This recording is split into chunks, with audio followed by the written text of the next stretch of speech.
সীতাকুণ্ড, কুমিরা, ঘোড়মরা, নাথপাড়াতে ব্রহ্মবিদ্যা গীতা শিক্ষা কেন্দ্রের ৫ম প্রতিষ্ঠা বার্ষিকী পালিত হয়েছে।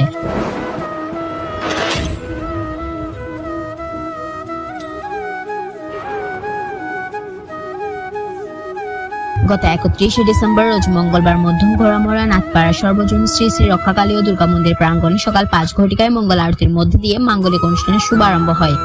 অনুষ্ঠান সূচির মধ্যে ছিল সকাল ৮ ঘটিকায় বিষ্ণু পূজা, ১০ ঘটিকায় শ্রীমদ ভগবদ গীতা পাঠ, দুপুর ১২ ঘটিকায় ভোগ আরতি, দুপুর ১ ঘটিকায় আনন্দবাজারে মহাপ্রসাদ বিতরণ, সন্ধ্যা ৬ ঘটিকায় গীতা প্রতিযোগিতা, ৭ ঘটিকায় বৈদিক নৃত্য, রাত ৯ ঘটিকায় ধর্মীয় সাংস্কৃতিক অনুষ্ঠান সহ নানান আয়োজন।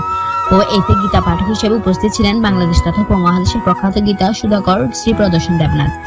অনুষ্ঠান মালা শেষে ব্রহ্মবিদ্যা গীতা শিক্ষা কেন্দ্রের কমিটির সকল সদস্যবৃন্দ